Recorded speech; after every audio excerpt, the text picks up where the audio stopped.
नमस्कार दोस्तों। एक अरसे के बाद आप सबसे मुखातिब हो रही हूँ।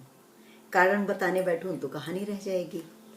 बस यूं समझिए कि खुद को समझने समझाने में ही सबसे अधिक वक्त की बर्बादी होती है। आज की कहानी कुछ लीक से हटकर है। साथियों, समाज के कुछ नियम होते हैं, कुछ अपेक्षाएं होती हैं।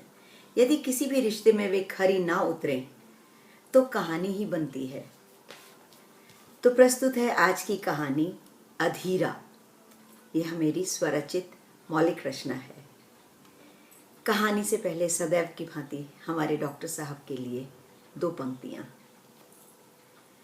तुम्हारे नाम भर के जिक्र से, तुम्हारे नाम भर के जिक्र से जो भर आती हैं आंखें, नहीं वह प्रेम नहीं है।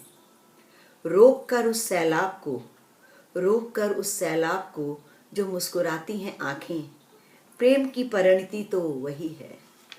तो प्रीति की कलम से प्रस्तुत है कहानी अधीरा। न जाने अधीरा नाम किसने रखा था उसका। शायद समय से पहले आ जाने के कारण दादी के मुंह से निकला था अधीरा। किसी और ने भी कुछ अधिक सोचने की जहमत ना की और नाम पड़ गया अधीरा। 3 बहनों में बीच की थी अधीरा। यूं तो माँ के लिए सभी संतान बराबर होती हैं, पर पहलौठी के कारण बड़ी संतान अधिक प्रिय होती है और सबसे छोटी छोटी होने के कारण सबकी लाडली होती है। बची बीच की तो उसका रुतबा मध्यम ही होता है। ऐसा ही कुछ अधीरा के साथ भी हुआ। बड़ी बहन सबसे छोटी को ही छोटा समझती और छोटी ने उसे कभी बड़ा समझा नहीं। अधीरा का बचपन रिश्तों के इस नाप तौल में सदैव ऊपर नीचे होता रहता। हाँ, पिता तीनों को एक सा ही प्यार देते और पिता से प्यार करने में अधीरा सबसे आगे। न जाने क्यों माँ से इतनी विमुख रहती। हर छोटी छोटी बात में उसे ही डांट पड़ती। ना बड़ी को कुछ कहा जाता और छोटी तो थी ही उनकी लाडली। घर में कुछ काम हो तो पुकार अधीरा की ही लगती।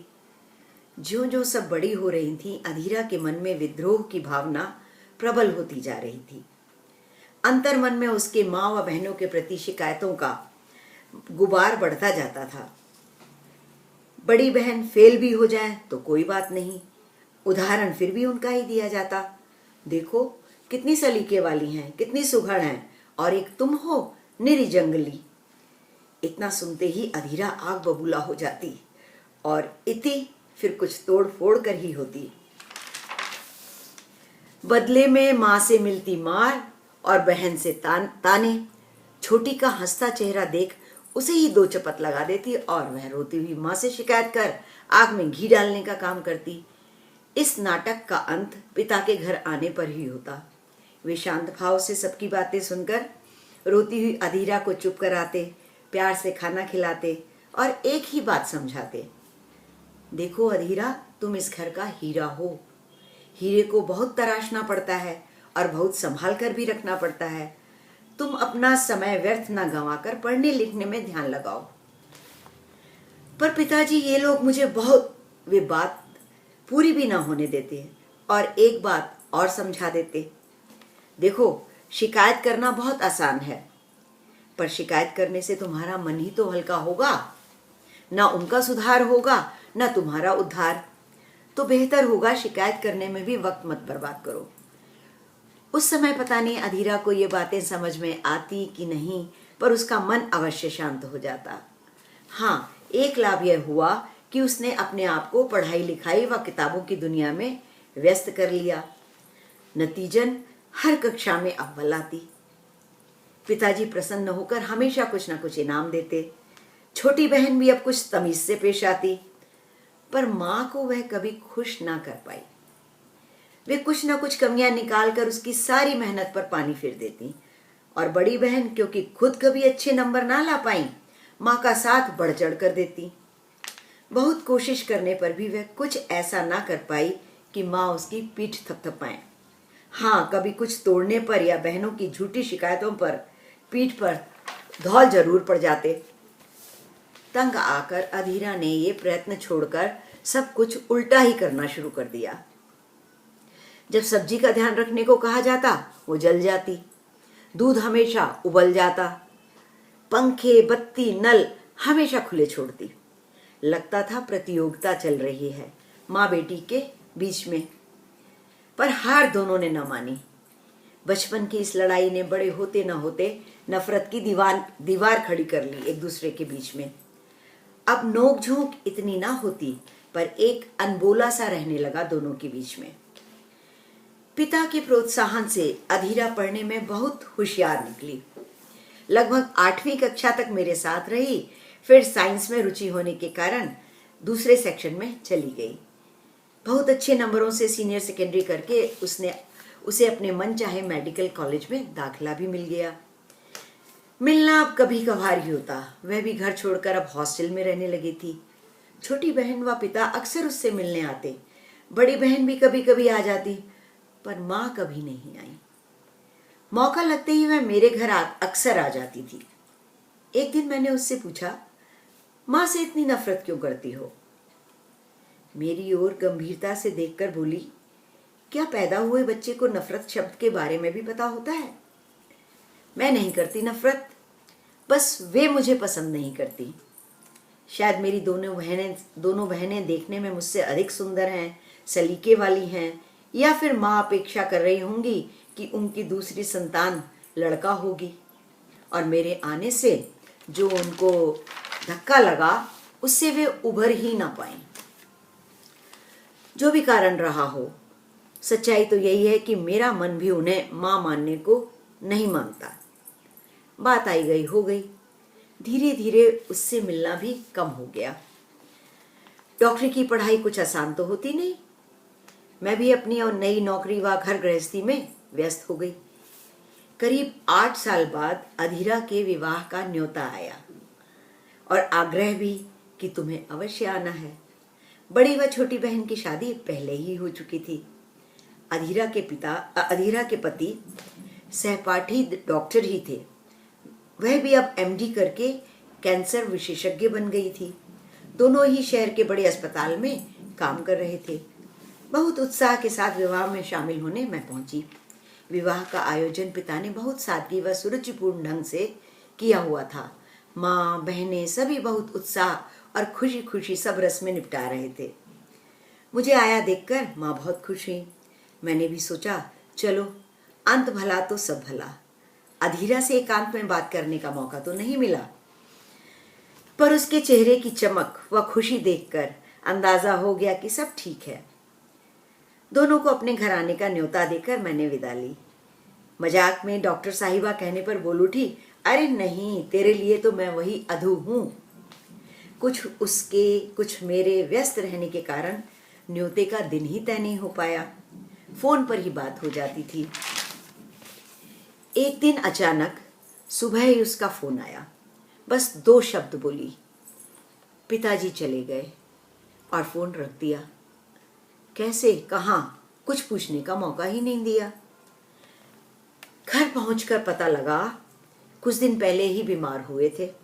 अधीरा के अस्पताल में ही थे, पर ठीक ना हो पाए और अत्यंत शांति के साथ बेटी दामाद को आशीर्वाद देते हुए चले गए।